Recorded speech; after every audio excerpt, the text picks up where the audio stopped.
Next, we have two brief presentations from our students. The first one will be Xiotong Yang, talking about discovering overlooked complications after preeclampsia using EHRs from 3 institutions. Thank you.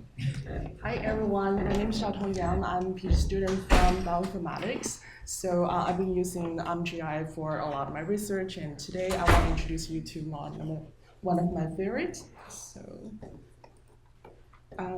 So before I start, I want to introduce you what is preeclampsia. Preeclampsia is a severe pregnancy complications that is characterized by hypertension and proteinuria or other organ dysfunction during pregnancy. It is one of the major causes of maternal and fetal deaths and morbidity. So beyond pregnancy, preeclampsia is also known to cause increased risk of chronic hypertension, cardiovascular disease, cerebrovascular disease, and renal disease for the women later in their life.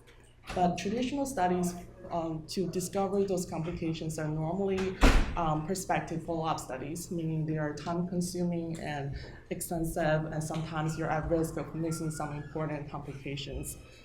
So we want to discover a new approach to discover and validate complications after PE using a comprehensive and non-hypothesis-based approach using EHR data. So here is an overview of our workflow.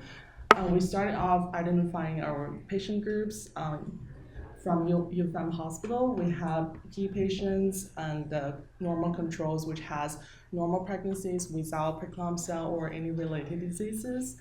We then look into potential confounders from those patients. We identify their demographic, social history like smoking, alcohol use status, and also their pre-pregnancy health conditions.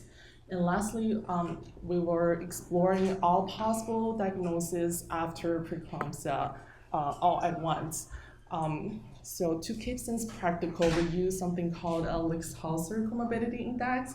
This is one of the widely used index in hospitals to group all the common diagnoses into 30 big categories, such as diabetes, hypertension, and depression, etc. So I really like that in our data direct system, this is embedded feature, which is not available in a lot of our collaborators' databases.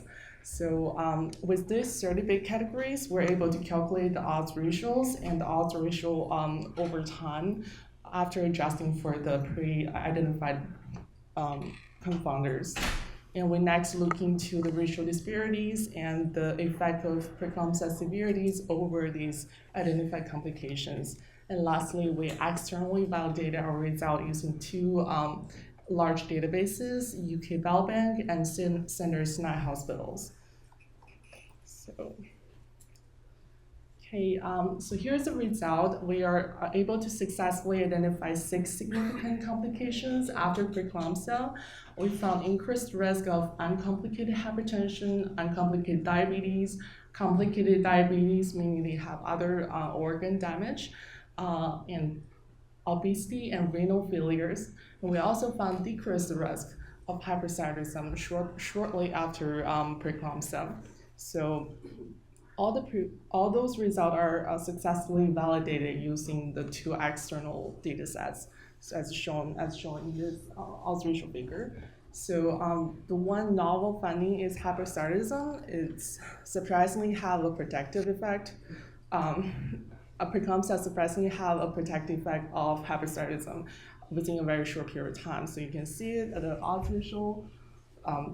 It's a plot to the right. Odds ratio is lower for the first 4 years after PE, and you can see the similar pattern for in the survival curves. And in the long run, this difference eventually becomes non-significant.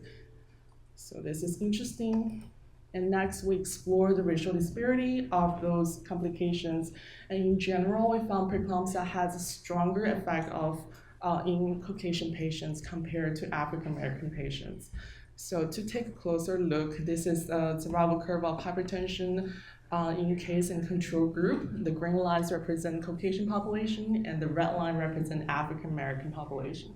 So although Caucasian patient will have lower risk of hypertension in both case and control group. You can see the line is a lot closer and lower in the case group, meaning preeclampsia do have a stronger effect of Caucasian patients. So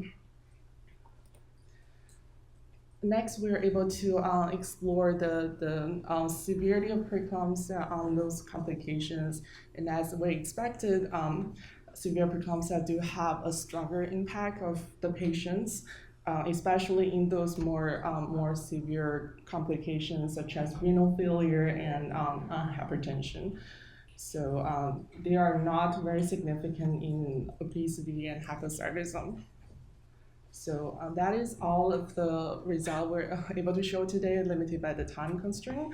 But in conclusion, we're able to successfully identify 6 increased or decreased risk after preeclampsia using this non-hypothesis-based approach. It will be acting as a very good addition to the traditional follow-up studies because it's fast, it's cheap, if it does cause anything, and it's relatively more comprehensive. It can be a very good starting point if you don't know what disease to look at, and it can be a good conforming study if you have the result in mind. Okay, so thank you. That's all from this presentation today.